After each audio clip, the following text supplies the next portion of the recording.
प्यारे विद्यार्थियों, साथियों, आज हम बात करेंगे ब्रिटेन में प्रधानमंत्री पद की स्थापना और प्रधानमंत्री के कार्य एवं शक्तियाँ। आज का विषय बहुत महत्वपूर्ण है।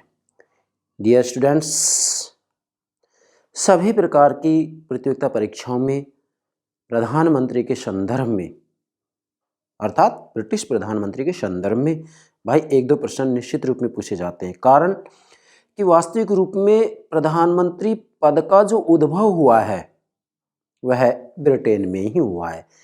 कैसे हुआ है, ये सब बातें मैं आपको समझाऊंगा। तो आज का हमारा टॉपिक क्या है? ब्रिटेन में प्रधानमंत्री पद की स्थापना या प्रधानमंत्री पद का उद्भव कैसे हुआ है, एक तो ये बात समझाएंगे। दूसरा क्या कि ब्रिटेन में प्रधानमंत्री के द्वारा क्या क्या कार्य किए जाते हैं, किन शक्तियों का प्रयोग किया जाता है। तो आज का हमारा जो टॉपिक है किस विषय पर होगा? ब्रिटिश प्रधानमंत्री पद की स्थापना और कार्य तथा शक्तियाँ। डियर स्टूडेंट्स, सर्वप्रथम आप हमारे YouTube चैनल को सब्सक्राइब अवश्य कीजिएगा, जिससे प्रतिदिन जो हम एक लेक्चर हमारे YouTube चैनल पर अपलोड करते हैं उसकी जानकारी सूचना आपको प्राप्त हो सके। इसी के साथ में जिन विद्यार्थियों को हमारे चैनल की जानकारी है उनका दायित्व है कि अन्य विद्यार्थियों को भी हमारे चैनल से अवगत कराएं, जिससे ज़्यादा से ज़्यादा विद्यार्थियों का हित हो सके। दूसरी बात, मैं राजनीति विज्ञान के संपूर्ण पाठ्यक्रम को मेरे YouTube चैनल पर मेरे प्राण से प्यारे विद्यार्थियों को उपलब्ध करवाऊंगा। फिर चाहे वह स्नातक स्तर के विद्यार्थियों, स्नातकोत्तर स्तर के विद्यार्थियों या किसी भी प्रकार की प्रतियोगिता परीक्षा की तैयारी कर रहे छात्र हों, उन सभी के हितों को ध्यान में रखते हुए मैं प्रतिदिन एक लेक्चर आपके लिए तैयार कर हमारे चैनल पर अपलोड करता हूँ। आशा करता हूँ आपने सब्सक्राइब कर दिया होगा। Thank you very much, thank you very much. British प्रधानमंत्री पद की स्थापना और कार्य तथा शक्तियाँ। तो सबसे पहले ध्यान दें प्यारे विद्यार्थियों, वास्तव में ब्रिटेन में संसदात्मक शासन प्रणाली है।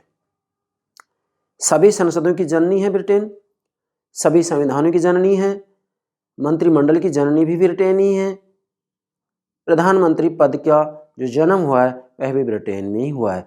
ऐसे में यह निहायत जरूरी है कि ब्रिटिश संविधान को अच्छे से समझा जाए।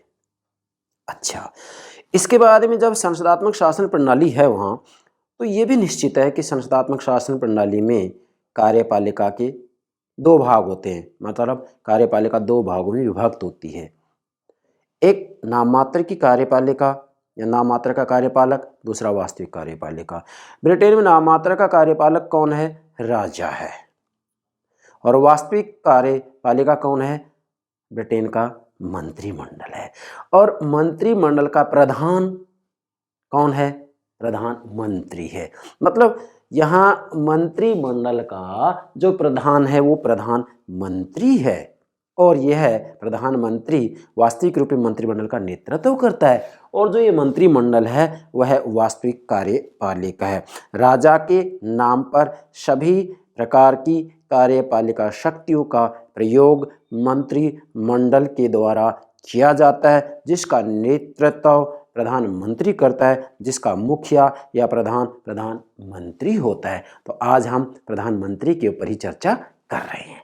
सबसे पहले मैंने आपके लिए, मेरे प्राणों से प्यारे विद्यार्थी ध्यान दें, मैं प्रतिदिन आपके लिए ज़्यादा से ज़्यादा प्रयास करता हूँ कि मैं मेरे विद्यार्थियों को एक से एक नई बात समझाऊँ। तो ध्यान दें, आप ये सब बातें, मतलब इसकी प्रधानमंत्री की कार्य शक्तियाँ हैं, इसका जो है उद्भव जन्म, ये सब बातें वास्तव में आप इस डायग्राम के माध्यम से समझ सकते हैं। इस डायग्राम में प्रधानमंत्री से संबंधित सब बातें आ गई हैं, कोई बात शेष नहीं है। कैसे? ध्यान दें। सम्राट, जो कि भाई ब्रिटेन में संसदात्मक शासन प्रणाली है, संसदात्मक शासन प्रणाली जहाँ होती है वहाँ कार्यपालिका दो भागों में विभक्त होती है। नाम मात्र की कार्यपालिका, जैसा कि ब्रिटेन में सम्राट है, भारत में हमारा जो राष्ट्रपति है वो नाम मात्र का कार्यपालक है। इसके बाद में जो मंत्रिमंडल है वो वास्तविक कार्यपालिका होती है, जिसका प्रधानमंत्री होता है। तो ये तो वास्तविक कार्यपालिका होगी, ये नामात्र की कार्यपालिका होगी। हैं, संसदात्मक शासन प्रणाली में कार्यपालिका दो भागों में विभक्त होती है। तो ये सम्राट हो गया, ये संसद, मैंने यहाँ लिखा लोक सदन, लोक सदन इसलिए लिखा है जबकि संसद के दो सदन है ब्रिटेन में, हैं, लोक सदन और लॉर्ड सभा। लेकिन लॉर्ड सभा भाई एक शक्तिहीन सदन है। वास्तविक रूप में जो ब्रिटेन का प्रधानमंत्री नियुक्त किया जाता है वह ये अनिवार्य है आज वहाँ, ये परंपरा बन गई है वहाँ कि वह केवल लोक सदन का ही सदस्य होगा, लॉर्ड सभा का सदस्य नहीं होगा। इसलिए मैंने यहाँ लोक सदन का ही नाम लिखा है। क्यों? क्योंकि लोक सदन ही शक्तिशाली, लॉर्ड सभा एक शक्तिहीन सदन है। इसके बाद में यहाँ मैंने नोट किया प्रधानमंत्री, यहाँ मंत्रिमंडल, यहाँ राजनीतिक दल और यहाँ राजनीतिक शक्ति का मूर्तिमान स्वरूप होता है प्रधानमंत्री। आप समझिए भाई वास्तव में ब्रिटेन प्रधानमंत्री की स्थिति क्या है, उसके कार्य और शक्तियों को समझें उससे पहले डायग्राम समझ आएगी। क्या कहना, कितने अच्छे से समझ जाएंगे आप, ध्यान दें। यहाँ से शुरू करते हैं हम कि प्रधानमंत्री और सम्राट। वास्तविक रूप में प्रधानमंत्री के द्वारा सम्राट से विचार विनिमय किया जाता है और प्रधानमंत्री वास्तविक रूप में एक प्रकार से विचार विनिमय का माध्यम है। कैसे कि मंत्रिमंडल के द्वारा मीन्स प्रधानमंत्री, इसके द्वारा जो निर्णय लिया जाता है उसकी जानकारी सम्राट को कराई जाती है और सम्राट के द्वारा जो परामर्श दिया जा रहा है उसकी जो जानकारी होती है वह प्रधानमंत्री ही मंत्रिमंडल को अवगत कराता है कि भी सम्राट का ये परामर्श है। ठीक है, तो प्रधानमंत्री विचार विनिमय का माध्यम है, विचार विनिमय का माध्यम है किस किस के बीच में, सम्राट और मंत्रिमंडल के बीच में। एक बात, प्रधानमंत्री ही वास्तविक रूप में जो संसद होती है उस संसद का नियंत्रण करता है, संसद का नेतृत्व करता है प्रधानमंत्री। कैसे? वैसे देखा जाए तो ब्रिटेन में कहा जाता है कि संसद की संप्रभुता है, संसद संप्रभु है, जैसा चाहे वैसा कानून बना सकती है। लेकिन ये सैद्धांतिक स्थिति है, व्यवहार में स्थिति ये हो गई है कि ब्रिटेन में वास्तव में प्रधानमंत्री ही भाई संसद का नेतृत्वकर्ता बन गया है। क्यों? क्योंकि जब प्रधानमंत्री को ये लगता है कि मंत्रिमंडल के द्वारा जो निर्णय लिया जा रहा है, जो नीतियां बनाई जा रही हैं, वास्तविक रूप में लोक सदन उसे स्वीकार नहीं करेगी, तो फिर क्या करता है प्रधानमंत्री, सम्राट से परामर्श करके लोक सदन का विघटन करा देता है। तो वास्तविक रूप में संसद का जो नियंत्रण है वह भी प्रधानमंत्री के द्वारा ही किया जाता है। इधर आइए, प्रधानमंत्री ही राजनीतिक दल का नेतृत्व करता है। क्यों? क्योंकि राजनीतिक दल का जो नेता होता है, भाई जिस राजनीतिक दल को बहुमत प्राप्त होता है उसका जो नेता होता है वही प्रधानमंत्री बनता है। तो वास्तव में राजनीतिक दल का नेतृत्व भी प्रधानमंत्री के द्वारा किया जाता है। इसके बाद में इधर ही मंत्रिमंडल देखिएगा, यहाँ वास्तविक रूप में मंत्रिमंडल का जो प्रधान होता है वह भी प्रधानमंत्री होता है। इन सब बातों का निचोड़ ये निकला कि वास्तव में, इधर देखिएगा तीर के निशान से, वास्तव में प्रधानमंत्री ही राजनीतिक शक्ति का मूर्तिमान स्वरूप होता है। कहाँ? ब्रिटेन में। इसीलिए आज ब्रिटेन में मंत्रिमंडलीय सरकार को कुछ विद्वानों ने प्रधानमंत्री सरकार की संज्ञा दी है। प्रधानमंत्री शासन इस नाम से मैंने अलग से वीडियो भी अपलोड कर दिया है, प्लेलिस्ट में देखिएगा। तो आप क्या कहेंगे यहाँ? आप ये कहेंगे कि भाई ब्रिटेन में प्रधानमंत्री ही संसद का नियंत्रण करता है, प्रधानमंत्री ही वास्तविक रूप में सम्राट और मंत्रिमंडल के बीच विचार विनिमय का माध्यम है, प्रधानमंत्री ही राजनीतिक दल का नेतृत्व करता है, प्रधानमंत्री ही मंत्रिमंडल का प्रधान है। अतः ये कहा जा सकता है कि ब्रिटेन में प्रधानमंत्री ही राजनीतिक शक्ति का, मैंने संक्षिप्त में लिखा है राजनीतिक, आप लिख सकते हैं राजनीतिक शक्ति का मूर्तिमान स्वरूप होता है। अतः आज ये कहा जाता है कि ब्रिटेन में मंत्रिमंडलीय सरकार ने प्रधानमंत्री सरकार का रूप धारण कर लिया है। ठीक है, तो इस डायग्राम से आप समझ गए होंगे कि वास्तव में ब्रिटेन में प्रधानमंत्री की शक्तियाँ कितनी हो सकती हैं। मतलब वास्तव में प्रधानमंत्री एक प्रकार से मंत्रिमंडल का प्रधान होता है और मंत्रिमंडल वास्तविक कार्यपालिका है। तो वास्तविक कार्यपालिका के अंतर्गत जो कुछ भी निर्णय लिया जाता है, अंतिम निर्णायक कौन होता है? प्रधानमंत्री होता है। क्यों? क्योंकि इसका नेतृत्व प्रधानमंत्री ही करता है और प्रधानमंत्री राजनीतिक दल का नेता होता है। यहाँ भी नेतृत्व करता है, तो कर्ता धर्ता कर्णधार प्रधानमंत्री ही है। आपको इन सब संस्थाओं से स्पष्ट हो रहा है कि प्रधानमंत्री सर्वे सर्वा है। इसीलिए वास्तव में ब्रिटेन मंत्रिमंडलीय सरकार को प्रधानमंत्रीय शासन की संज्ञा कुछ विधानों के द्वारा दी गई है। इसके लिए मैंने अलग से वीडियो अपलोड कर दिया है, फिर कह रहा हूं प्लेलिस्ट में देखिएगा। अब चलते हैं अगली बात। अब ध्यान दें, नंबर 1, प्रधानमंत्री की नियुक्ति कैसी होती है? ध्यान दें, वास्तव में सैद्धांतिक दृष्टि से देखा जाए तो ब्रिटेन में प्रधानमंत्री की नियुक्ति सम्राट के द्वारा की जाती है, परंतु ये केवल औपचारिकता है। ये केवल औपचारिकता है। क्यों? क्योंकि ब्रिटेन में जिस राजनीतिक दल को बहुमत प्राप्त होता है उसका जो नेता होता है वो निश्चित है वही प्रधानमंत्री बनेगा।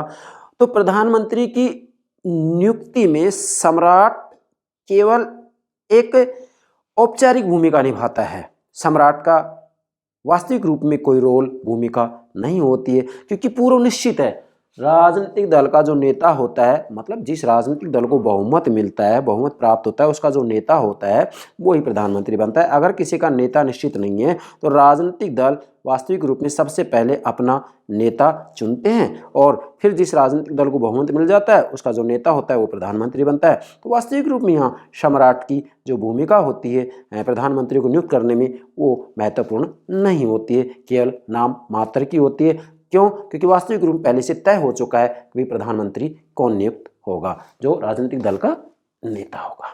बहुमत प्राप्त, फिर ध्यान देंगे, बहुमत प्राप्त राजनीतिक दल का नेता ही प्रधानमंत्री नियुक्त होता है। सम्राट यहाँ वास्तविक रूप में केवल हम कह सकते हैं दिखावा मात्र है, नाम मात्र है। अच्छा, इसके बाद में आप ध्यान दें, यहाँ भाई यहाँ ट्रॉसमैन एक विद्वान है, वो कह रहे हैं कि युद्धोत्तर काल में मंत्रिमंडल शासन प्रधानमंत्री के शासन में परिणत हो रहा है। मतलब वही बात आ गई कि भाई वास्तव में देखा जाए तो दूसरे विश्व युद्ध के बाद में ब्रिटेन में, वैसे इससे पहले मंत्रिमंडलीय शासन संसदीय शासन प्रणाली, प्रारंभ में संसदीय शासन प्रणाली थी, फिर उसने मंत्रिमंडलीय शासन का रूप धारण कर लिया और आज हम देखते हैं तो वहाँ मंत्रिमंडलीय शासन प्रधानमंत्री शासन में परिवर्तित हो गया, अर्थात कर्ता धर्ता कर्णधार प्रधानमंत्री बन गया है। इस डायग्राम से बात स्पष्ट हो रही है कि सब कुछ कौन है? प्रधानमंत्री है। ठीक है, इस वाक्यांश का यही मतलब है। फिर अगला विद्वान करें कीथ कि प्रधानमंत्री पद के लिए किसी कुलीन पुरुष का चुना जाना अब एक असाधारण सी बात हो गई है। ऐसा क्यों कहा इन्होंने? वास्तविक रूप में ब्रिटेन के अंतर्गत जो प्रधानमंत्री होता है ना भाई, इसके लिए अब ये निश्चित हो गया है, निश्चित परंपरा बन गई है कि जो प्रधानमंत्री होगा वह सबसे पहले तो यह है कि भाई वो संसद का सदस्य होना चाहिए, जरूरी है, परंतु उसमें भी वो लोक सदन का सदस्य हो। केवल लोक सदन के सदस्य को ही प्रधानमंत्री नियुक्त किया जाता है, लॉर्ड सभा के सदस्य को नहीं। इसलिए कीथ कह रहे हैं कुलीन पुरुष का चुना जाना अब एक असाधारण सी बात होगी, मतलब लॉर्ड सभा का सदस्य नहीं हो सकता ब्रिटेन में प्रधानमंत्री, आज केवल लोक सदन का सदस्य होगा। बड़ी महत्वपूर्ण बात है। इसके बाद में आप ध्यान दें, फिर नंबर 1 बात होगी प्रधानमंत्री की नियुक्ति क्लियर होगी। तो प्रधानमंत्री की नियुक्ति में सम्राट की जो भूमिका होती है वो वास्तविक रूप में हमें कह सकते हैं कि इसकी कोई भूमिका नहीं है, नाम मात्र की होती है। केवल हम ये कह सकते हैं कि भाई औपचारिक रूप में उसकी जो है स्वीकृति होती है, बाकी पहले से तय हो चुका होता है कि प्रधानमंत्री कौन बनना है। मतलब जिस राजनीतिक दल को स्पष्ट बहुमत प्राप्त होता है उसका नेता प्रधानमंत्री नियुक्त होता है। सम्राट यहाँ केवल औपचारिक होता है। अगली बात, प्रधानमंत्री पद की अनौपचारिकता, बहुत महत्वपूर्ण बात है। प्रधानमंत्री पद की अनौपचारिकता, दूसरी बात ले, पहले तो होगी प्रधानमंत्री की नियुक्ति, दूसरी बात है प्रधानमंत्री पद की अनौपचारिकता। देखो भाई, ब्रिटेन में वास्तविक रूप में प्रधानमंत्री पद का कोई कानूनी आधार नहीं है। वहाँ किसी भी रूप में कानून में कहीं इसका कोई उल्लेख नहीं किया गया है, नंबर 1 बात। दूसरी बात कि ब्रिटेन में प्रधानमंत्री का पद स्वतः विकसित है। भाई ये तो क्लियर है कि ब्रिटेन का संविधान संयोग और विवेक का शिशु है। कुछ संस्थाएं संयोग व अस्तित्व में आई हैं और कुछ कानून के माध्यम से अस्तित्व में आई हैं। तो प्रधानमंत्री का पद संयोग व अस्तित्व में आया है, संयोगवश, परिस्थितिवश, परिस्थितियां ऐसी बन गई जिनकी वजह से प्रधानमंत्री का पद अस्तित्व में आया। कैसे आया? ध्यान दें, मैंने यहाँ लिखा है स्वतः विकसित, मतलब ब्रिटेन प्रधानमंत्री का पद, इसका कानूनी आधार नहीं है, कानून में कहीं उल्लेख नहीं है, ये स्वतः विकसित है। स्वतः विकसित कैसे हुआ? ध्यान दें, क्या संयोग हुआ, क्या परिस्थितियां बनी? भाई हैनोवर काल में हैनोवर काल में सम्राट जॉर्ज प्रथम और द्वितीय भी अंग्रेजी भाषा नहीं जानते थे। मैंने यहाँ लिखा है प्रथम अंग्रेजी, मतलब ये अंग्रेजी भाषा नहीं जानते थे और ना ही इनकी ब्रिटिश राजनीति में रुचि थी। अब अंग्रेजी भाषा नहीं जानते थे तो इन्होंने मंत्रिमंडल की अध्यक्षता करने से मना कर दिया। मतलब वास्तव में मंत्रिमंडल की अध्यक्षता राजा करता था, लेकिन 1714 में हैनोवर काल के अंतर्गत सम्राट जॉर्ज प्रथम अंग्रेजी भाषा नहीं जानते थे, परिचित नहीं थे अंग्रेजी भाषा से, तो इन्होंने मंत्रिमंडल की अध्यक्षता करने से मना कर दिया। अब समस्या ये आई कि भाई मंत्रिमंडल की अध्यक्षता कौन करे, तो ऐसी स्थिति में मंत्रिमंडल के ही एक सदस्य सर रॉबर्ट वालपोल को, नाम नोट कीजिएगा, मैंने यहाँ लिखा भी है, सर यहाँ नोट नहीं किया है, कोई बात नहीं, यहाँ वैसे लिख दिया मैंने वालपोल, तो पूरा नाम लिखेंगे, सर रॉबर्ट वालपोल को मंत्रिमंडल की अध्यक्षता के लिए आमंत्रित किया गया। ठीक है, किसको? सर रॉबर्ट वालपोल को। मैंने यहाँ लिखा है 1721 में वालपोल को वास्तविक रूप में प्रधानमंत्री नियुक्त किया गया। फिर नियुक्त किया गया 1721 ईस्वी में सर रॉबर्ट वालपोल को प्रधानमंत्री पद पर नियुक्त किया गया। अब यहाँ 2-3 प्रश्न बनेंगे। नियुक्त किया गया, परंतु इससे पहले ही वास्तविक रूप में रॉबर्ट वालपोल को जो है उसका अध्यक्ष बना लिया गया कि भाई ठीक है इसकी अध्यक्षता, क्योंकि सबसे एक प्रकार से हम कह सकते हैं कि सीनियर व्यक्ति थे, तो रॉबर्ट वालपोल को जो है मंत्रिमंडल का अध्यक्ष चुन लिया गया। अब तभी से ये परंपरा बन गई कि मंत्रिमंडल की अध्यक्षता राजा कभी भी नहीं करेंगे। और आप देखिएगा जहाँ कहीं भी संस्थात्मक शासन प्रणालियाँ अपनाई गई हैं ना, जैसे भारत में भी देख सकते हैं, मंत्रिमंडल की अध्यक्षता राज्याध्यक्ष नहीं करता है जो नाम मात्र का प्रधान होता है, जैसे ब्रिटेन में राजा नहीं करेगा और हमारे भारत में राष्ट्रपति नहीं कर सकता, प्रधानमंत्री ही करेगा। तभी से परंपरा बन गई। अच्छा, अगली बात, अब ये बहुत महत्वपूर्ण है कि 1878 में सर्वप्रथम वास्तविक रूप में प्रधानमंत्री पद का उल्लेख किया गया। अब यहाँ 2 प्रश्न बनते हैं। अनौपचारिक रूप में देखें तो सर रॉबर्ट वालपोल प्रथम प्रधानमंत्री बन गए, लेकिन इसका उल्लेख 1878 में सर्वप्रथम उल्लेख किया गया। किसका? प्रधानमंत्री पद का। कब? जबकि लॉर्ड बीकन्सफील्ड, नोट कीजिएगा, लॉर्ड बीकन्सफील्ड ने बर्लिन संधि पर हस्ताक्षर जब किए तो इन्होंने ये कहा कि प्रधानमंत्री के द्वारा ये हस्ताक्षर किए जा रहे हैं। तो सर्वप्रथम इसका उल्लेख, प्रधानमंत्री पद का उल्लेख 1878 में बर्लिन संधि पर हस्ताक्षर करते समय किए गए। और ये जो अपने आप को प्रधानमंत्री कह रहे थे वो कौन थे? लॉर्ड बीकन्सफील्ड।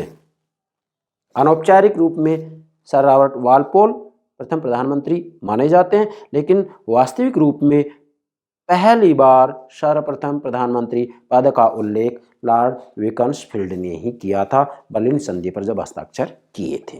क्लियर? आगे बढ़ते हैं। अब दूसरे पार्ट में लेते हैं प्रधानमंत्री कार्यों और शक्तियां। ध्यान दें भाई, अब कार्य और शक्ति की बात आती है तो डियर स्टूडेंट्स, ये आपके सामने डायग्राम है। प्रधानमंत्री राजनीतिक शक्ति का मूर्तिमान स्वरूप है। ब्रिटेन में आज मंत्रिमंडलीय सरकार के स्थान पर यह कहा जाने लगा है कि प्रधानमंत्री ये सरकार है, प्रधानमंत्री शासन है। प्रधानमंत्री शासन की अवधारणा उभर कर सामने आ गई। राजनीति विज्ञान को एक नई अवधारणा मिल गई है कि वहाँ वास्तविक रूप में शासन किसका है? प्रधानमंत्री का है। क्यों है? ये मैंने प्रारंभ में ही आपको समझा दिया है कि यहाँ सब कुछ प्रधानमंत्री ही दिखाई दे रहा है। मंत्रिमंडल का प्रधान प्रधानमंत्री है, संसद का नियंत्रण प्रधानमंत्री करता है, सम्राट और मंत्रिमंडल के बीच विचार विनिमय का जो माध्यम है प्रधानमंत्री है। इसी के साथ में राजनीतिक दल का जो नेतृत्व करता है वो भी प्रधानमंत्री है, क्योंकि राजनीतिक दल का जो नेता होता है, जिस राजनीतिक दल को बहुमत प्राप्त होता है उसका जो नेता होता है वो प्रधानमंत्री बनता है। तो सर्वे सर्वा हो गया। तो इससे स्पष्ट हो रहा है कि प्रधानमंत्री क्या कुछ कर सकता है, क्या कार्य हो सकते हैं। अब ध्यान दें, एक विद्वान है जेनिंग्स कह रहे हैं कि संपूर्ण विधान की आधारशिला, मतलब जेनिंग्स का कहना है कि ब्रिटेन में जो प्रधानमंत्री है वो प्रधानमंत्री ही संपूर्ण विधान की आधारशिला, पूरे विधान की जो आधारशिला है वह कौन है? प्रधानमंत्री है ब्रिटेन। किसने कही ये बात? जेनिंग्स ने। क्या? संपूर्ण विधान की आधारशिला है कौन है? प्रधानमंत्री। तो नोट कीजिएगा, प्रधानमंत्री ही संपूर्ण विधान की आधारशिला है। किसने कहा है? जेनिंग्स ने। अब हम आगे ये देखेंगे कि भाई प्रधानमंत्री के द्वारा क्या कुछ कार्य किए जाते हैं, किन शक्तियों का प्रयोग किया जाता है। आप इस डायग्राम के माध्यम से ये सारी बातें समझ सकते हैं। नंबर 1, मंत्रिमंडल का निर्माण। मंत्रिमंडल का निर्माण, ध्यान दीजिएगा आपके सामने इधर मंत्रिमंडल का निर्माण, ये मंत्रिमंडल हो गया। तो वास्तविक रूप में प्रधानमंत्री के द्वारा ही जो है मंत्रिमंडल का गठन किया जाता है। जब जिस राजनीतिक दल को बहुमत प्राप्त हो जाता है तो वास्तविक रूप में उसमें से किन किन लोगों को मंत्री बनाना है, इसका जो अंतिम निर्णय लिया जाता है वह वास्तविक रूप में प्रधानमंत्री के द्वारा लिया जाता है। कहा तो यह जाता है कि मंत्री की नियुक्ति राजा के द्वारा की जाती है, लेकिन ये केवल हम कहते हैं कि औपचारिकता मात्र है। वास्तविक रूप में देखा जाए तो प्रधानमंत्री के द्वारा ही मंत्रिमंडल का गठन किया जाता है। जिन लोगों को मंत्री बनाना है, प्रधानमंत्री ने जो निश्चय कर लिया उस निश्चय को सम्राट के द्वारा, राजा के द्वारा स्वीकार कर लिया जाता है, राजा मना नहीं करता है।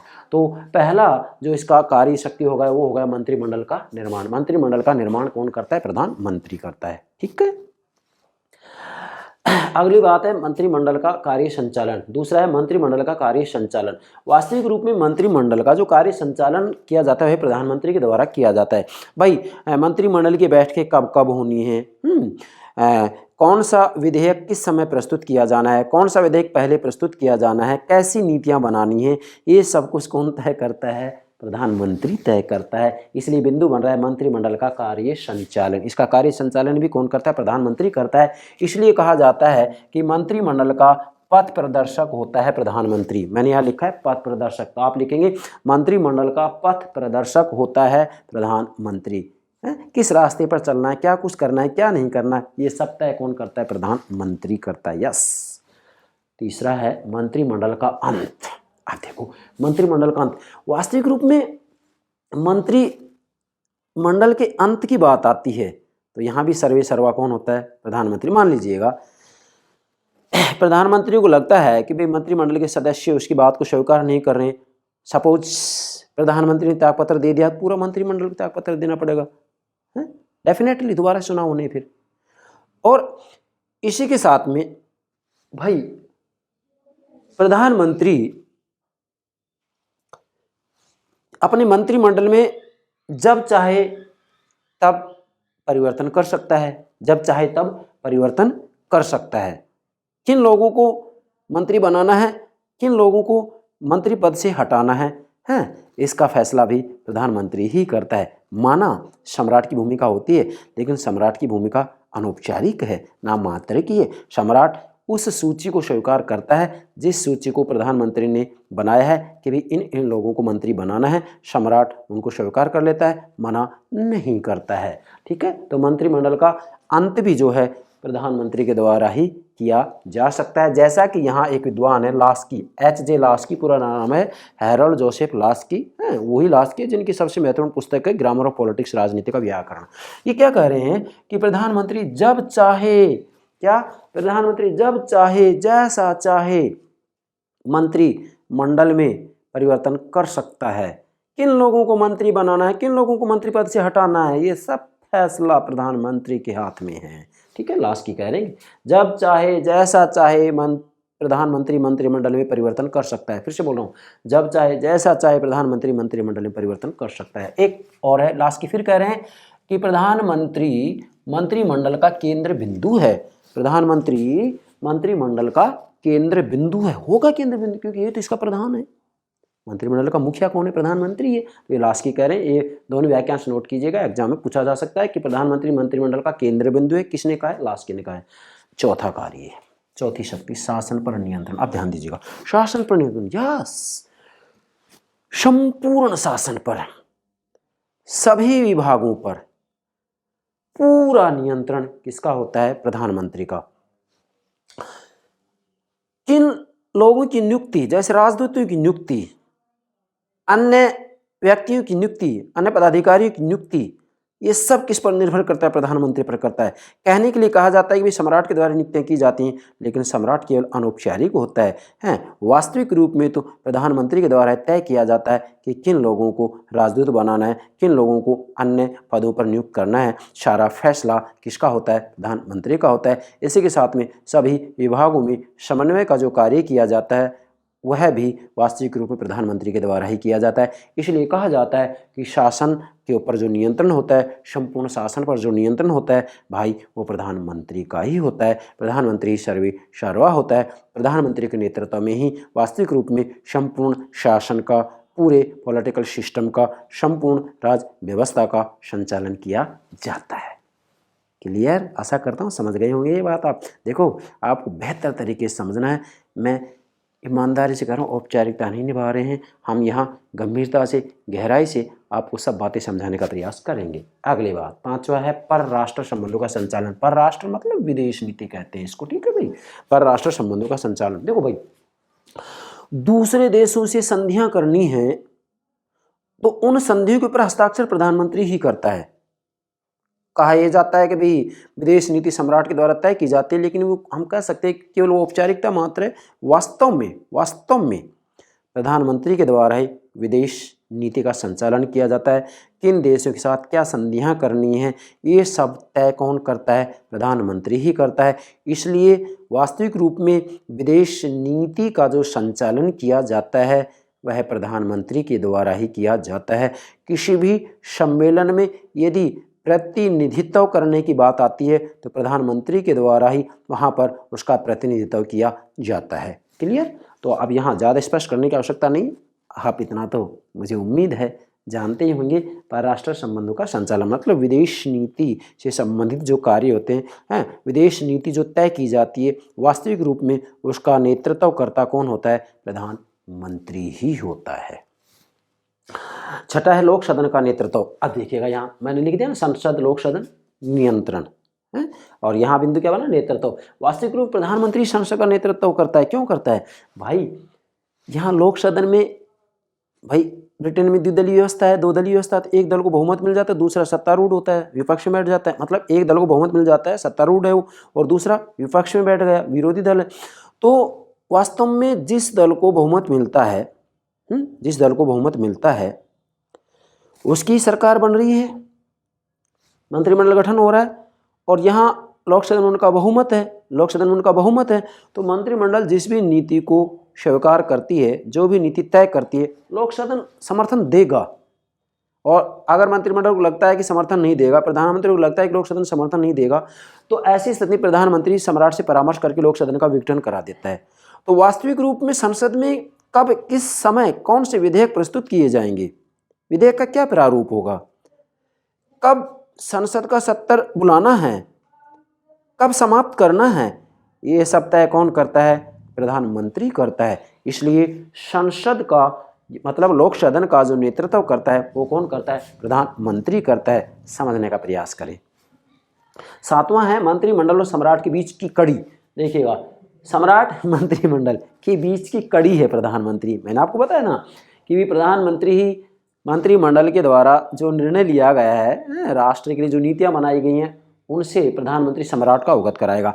इसके बाद में सम्राट क्या परामर्श देना चाह रहा है, सम्राट क्या कुछ सुझाव दे रहा है कि इसमें परिवर्तन करें या ऐसा रहने दें, सम्राट के द्वारा जो परामर्श दिया जा रहा है, प्रधानमंत्री उस परामर्श से मंत्रिमंडल को अवगत कराएगा। तो वास्तविक रूप में प्रधानमंत्री क्या होगा?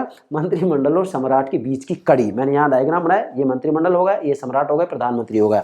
अर्थात वास्तविक रूप में मंत्रिमंडल ने जो निर्णय लिया है उससे सम्राट को अवगत कराएगा कौन? प्रधानमंत्री। इसी के साथ में सम्राट क्या परामर्श दे रहा है, इससे अवगत मंत्रिमंडल कौन कराएगा? प्रधानमंत्री ही कराएगा। तो क्या होगा? ये मंत्रिमंडल और सम्राट के बीच की कड़ी का काम करता है। किस किस के बीच में? मंत्रिमंडल और सम्राट के बीच में कड़ी का काम प्रधानमंत्री करता है। ये तो बहुत अहम भूमिका है, बहुत महत्वपूर्ण भूमिका है। अगला आठवां है अंतर्राष्ट्रीय सम्मेलनों में ब्रिटेन का प्रतिनिधित्व। देखिएगा, जब भी अंतर्राष्ट्रीय स्तर पर कोई सम्मेलन होते हैं तो उन सम्मेलनों का प्रतिनिधित्व भी भाई प्रधानमंत्री के द्वारा ही किया जाता है, कोई भी सम्मेलन हो रहा हो, ठीक है। और नौवां है राष्ट्रमंडलीय देशों के साथ संबंध। भाई प्रधानमंत्री के द्वारा ही वास्तविक रूप में राष्ट्रमंडलीय देशों के साथ संबंध बनाए रखने का कार्य किया जाता है।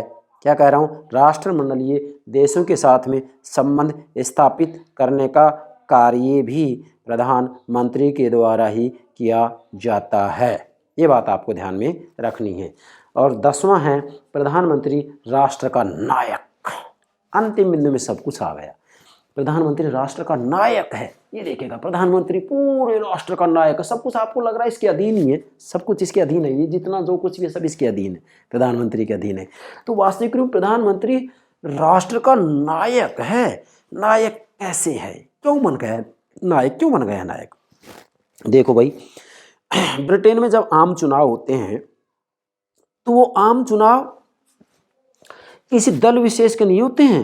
जैसे आज हम कहें कि अनुदार दल हैं और मजदूर दल हैं, द्विदलीय व्यवस्था तो है ही, तो मतदाता अनुदार दल या मजदूर दल को मत नहीं दे रहे हैं, बल्कि वास्तविक रूप में उसका जो नेता होता है उस नेता के व्यक्तित्व के आधार पर मतदान किया जाता है। तो वास्तविक रूप में तो जनता कौन प्रधानमंत्री बनने वाला है उसको मत देती है।